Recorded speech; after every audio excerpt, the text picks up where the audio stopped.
అందరికీ నమస్కారం. నేను మీ అనంతరామ శర్మ. మనకి రాశి ఫలములు చూస్తూ ఉంటాము.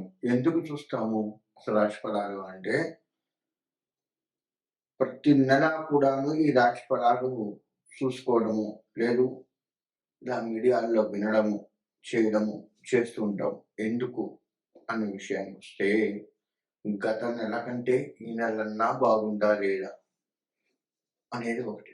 ఒకవేళ బాగుంటే పర్వాలేదు. ఈ నెల మనకి సాఫీగా సాగిపోతుంది. ఈ నెల చాలా బాగుంది. కాబట్టి ఈ బాగున్న దాన్ని మనం ఇంకా మెరుగ్గా ఎట్లా చేసుకోవాలి, ఏమిటి అనేది చూసుకుంటాం. మరి ఒకవేళ బాగా లేదు ఈ నెల అనుకున్నటువంటి రాశులు ఏమన్నా ఉంటే, ఆ రాశి వారు ఎక్కడ బాగలేదు, ఎందుకు బాగలేదు, మనలో ఎక్కడ తేడా వస్తుంది, మొత్తం కూడా చెప్తూ ఉంటాం మేము. దేనివల్ల ఈ సంవత్సరం ఎక్కడ బాగుండట్లేదు, ఏం చేయటం వల్ల బాగుండట్లేదు అనేది కూడా కొన్ని చెప్పాల్సి వస్తుంటుంది. కాబట్టి అటువంటివి మనం తగ్గించుకుంటూ, అటువంటి వాటి విషయాల జోలికి పోకుండా, ఉదాహరణకి కోపం ఎక్కువ నచ్చిందనుకోండి, ఈ నెల మొత్తం మనం కోపాన్ని తగ్గించుకుంటూ, ఏం చేస్తే బాగుంటుంది ఇంకా అనేది ఆలోచిస్తూ మనం ముందుకు పోతూ ఈ నెల కూడా మనకు అనుకూలంగా మారేటట్లుగా చేసుకోవచ్చు. అంటే జాగ్రత్త పడటం కోసము ఈ నెల మనం కొంత జాగ్రత్త పడుతూ, తర్వాత బాగున్నదనుకోండి దాన్ని ఇంకా మెరుగ్గా ఎట్లా చేయాలి అనేది చూసుకుంటూ, లేదు దాన్నే సరళంగా ఆ విధంగా అయినా సరే ఈ నెల గడిచిపోతే సరిపోతుంది అనుకున్నట్లుగా అయినా ఆలోచిస్తూ మనం ఈ రాశి ఫలాలు తెలుసుకుంటూ ఉంటాము. కాబట్టి రాశి ఫలాలు అందుకు తెలుసుకోవాలి కానీ, ఏదో చెయ్యొచ్చు, దీనివల్ల ఇంకేదో అవుతుంది, ఏదో ఒక్కసారి కలిసి వస్తుంది, ఇలా దయచేసి ఆలోచించకండి. మనకు ఒక్కసారి ఏది పడదు. మనం కష్టపడ్డ దాన్ని బట్టే మన యొక్క ముందుకు వెళ్ళటం ఉంటుంది. దానికి కాస్త గ్రహాలు కూడా అనుకూలిస్తూ ఉండాలి. ఆ గ్రహాల అనుకూలత ఉందా లేదా తెలుసుకుంటూ, ఒకవేళ లేకపోతే ఏం చేస్తే గ్రహాల అనుకూలత ఉంటుంది అనేది చూసుకుంటూ, మనం దానికి పరిహారాలు, దోష నివృత్తి చేసుకుంటూ, లేదు రెమెడీస్ ఏదైనా చేసుకుంటూ, మనం ఆ గ్రహాన్ని శాంతింప చేసుకొని మనకు అనుకూలంగా ఉంచుకొని ధర్మబద్ధంగా నడుస్తూ, మన రాజకీయం కానీ, ఉద్యోగ వ్యాపారస్తులు కానీ, ఏదైనా సరే చేతి వృత్తులు కానీ, ఇలా అన్ని రంగాల వారు కూడాను దానికి అనుకూలంగా వెళ్తూ మన జీవన ప్రయాణాన్ని కొనసాగించుకోవడం కోసం మాత్రమే ఈ రాశి ఫలాలు చూస్తూ ఉంటాము. కాబట్టి ఇక ముందుగా మనము ఒక్కొక్క రాశి గురించి తెలుసుకుంటూ ముందుకు వెళ్ళే ప్రయత్నం చేద్దాం. వృషభ రాశి. వృషభ రాశి వారికి ఈ నెలలో కూడా అన్ని రకాలుగా అనుకూలంగా ఉంటుంది. వీరు చేయవలసిన పని సకాలంలో చేస్తూ ఉంటారు. చాలా హుందాగా, హుషారుగా పని చేస్తూ ఉంటారు. అంటే చాలా హుందాగా, హుషారుగా ఈ నెల వీరి జీవితం నడుస్తూ ఉంటుంది. అంతేకాకుండా విందు వినోదాలలో పాల్గొంటారు. కొత్త పరిచయాలు వీరికి ఏర్పడుతూ ఉంటాయి. ఆ కొత్త పరిచయాల వలన వీళ్ళు కొన్ని పనులు కూడా పూర్తి చేసుకోగలుగుతూ ఉంటారు. అంటే మొత్తంగా ఈ రాశి వారికి ఈ నెల మొత్తం కూడా అనుకూలంగా ఉంది అని చెప్పుకోవచ్చు. మరి వీరిలో కొంత మైనస్ కూడా ఉంటుంది కదా! మరి దాని సంగతి ఏంటి అంటే, వీరు ఎంత హుషారుగా ఉంటారో వీరి మీద నరదృష్టి కూడా అంత హుషారుగా వచ్చేస్తూ ఉంటుంది. గుర్తుపెట్టుకోండి. ఖచ్చితంగా నరదృష్టి ఉంటుంది. అబ్బా! ఎంత బాగుంది, ఎంత హుషారుగున్నాడు, ఎంత చాకచక్యంగా పనిచేసుకుంటున్నాడు. ఇవన్నీ కూడా హుషారుకి సంబంధించి కదా. హుందాగా మంచిగా హుందాగున్నాడురా, అట్లుండాలి.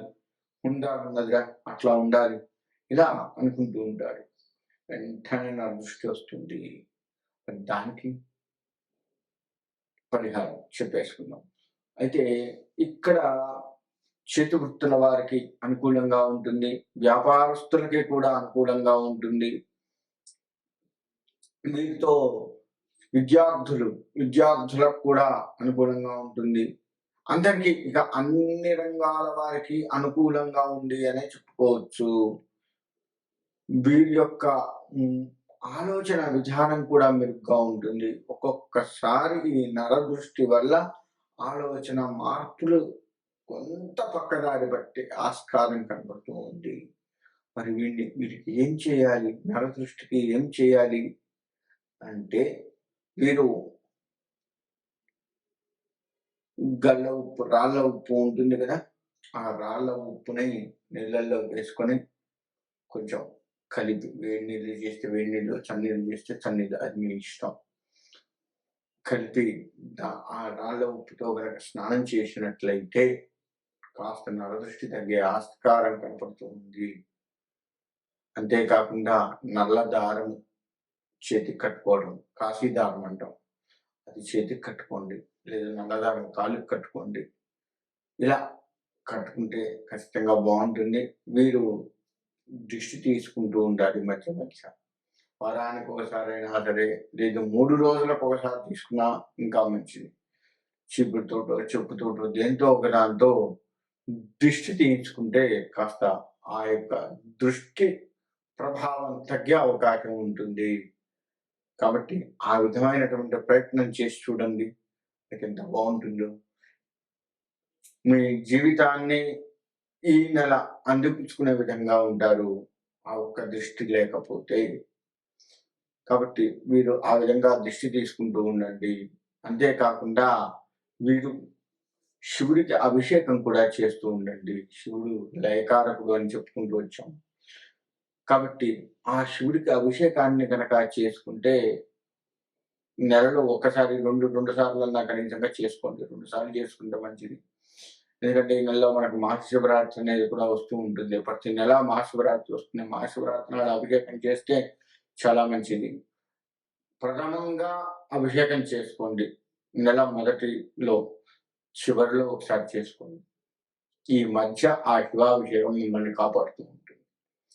ఎట్లాగో మనం దారం కట్టుకోమన్నాము, మధ్య మధ్య దిష్టి తీయించుకోమన్నాము, కాబట్టి అది కొంత కాపాడుతూ ఉంటుంది. ఈ విధంగా చేసుకుంటే బాగుంటుంది. విద్యార్థులు కాస్త కష్టపడుతూ ఉండండి. నా దృష్టి వల్ల మీ యొక్క జ్ఞాపక శక్తి నశించే ప్రమాదం ఉంది. రాజకీయ రంగంగా ఉన్నటువంటి వాళ్ళు కూడా నరదృష్టి వల్ల ఒక్కొక్కసారి తప్పటడుగు వేసే ప్రమాదం కనపడుతూ ఉంది. వ్యాపారం చేస్తున్న వారైతే వారి యొక్క వ్యాపారం ఉన్నటువంటి స్థలంలో ఖచ్చితంగా ప్రతిరోజు కూడా దిష్టి తీసి వేయవలసి ఉంటుంది. అలా దిష్టి తీసి వేస్తూ ఉంటే, మరి ఏం దిష్టి తీయాలి అంటే, కర్పూరం ఉంటుంది కదా, షాపు కట్టేసే ముందు అటు ఇటు ఆ యొక్క షట్టర్‌కి అటు ఇటు కర్పూరం వెలిగించి వెళ్ళండి. మొత్తం షాప్ క్లోజ్ చేసి తాళాలు వేసుకొని కర్పూరం వెలిగించి ఇంకా వెనక్కి చూడకుండా మీ తీరాన మీరు ఇంటికెళ్ళిపోండి. మొత్తం తాళాలు వేసారు కాబట్టి ఇంకా మీకు టెన్షన్ లేదు కదా, అలా వెళ్ళండి. కానీ నిప్పు కదా, బట్టల షాప్ అట్లా ఉంటే కాస్త జాగ్రత్త వహిస్తూ చేసుకోండి ఆ ఒక్క పని. లేదంటే మీకు చిన్న మట్టి ముక్కులు, చిన్న ప్రమిదలు దొరుకుతాయి, ఆ ప్రమిదలు అటు ఇటు పెట్టుకొని ఆ ప్రమిదల్లో వేసి చేసుకోండి. ఆ విధంగా చేస్తే ఇంకా బాగుంటుంది. ఆ విధంగా చేసుకుంటూ కనుక ఏ వ్యాపారం అయినా సరే, బట్టల షాపు, కిరాణా షాపు, లేకపోతే ఫెర్టిలైజర్స్, మీరు ఏ వ్యాపారం అన్నా చేయండి, బాగుంటుంది. ఇక వ్యవసాయ రంగం వారికి కూడా చక్కటి ఆలోచనలు వస్తాయి. వీరు పక్క వారికి సలహాలు ఇచ్చేంత గొప్పగా ఉంటారు. ఈ విధంగా ఉంటూ ఉంది. కాబట్టి ఈ రాశి వారు ఎట్లా చూసుకున్నా అన్ని రంగాలుగా జయాన్ని చేకూర్చుకునే విధంగా ఉన్నారు. కాబట్టి నరదృష్టి నుంచి బయటపడి చక్కగా సుఖంగా ఉండాలి అని కోరుకుంటున్నాను. ఇక ముందుగా ద్వాదశ రాశుల వారికి చెప్పేది ఏంటయ్యా అంటే, నేను ఇప్పుడు చెప్పినట్లుగా మీరు పరిహారాలు చేసుకుంటూ మీ రాశుల రీత్యా మీరు ముందుకు వెళ్ళండి. ఆ పరిహారాలు చేసుకోకపోతే నిజంగా ఇబ్బందులు వస్తాయి, అందులో ఎటువంటి సందేహం లేదు. మన జాతకం మొత్తం కూడా, మన జీవితం మొత్తం కూడా జాతకం మీద, ఆ యొక్క గ్రహాల మీద అది ఆధారపడి ఉంది. గ్రహాల అనుకూలత మనకు ఉంటేనే, ఉదాహరణకి సూర్యుడి అనుగ్రహం ఉందనుకో ఆరోగ్యం బాగుంటుంది, చంద్రుడి అనుగ్రహం ఉంటే మనశ్శాంతి బాగుంటుంది.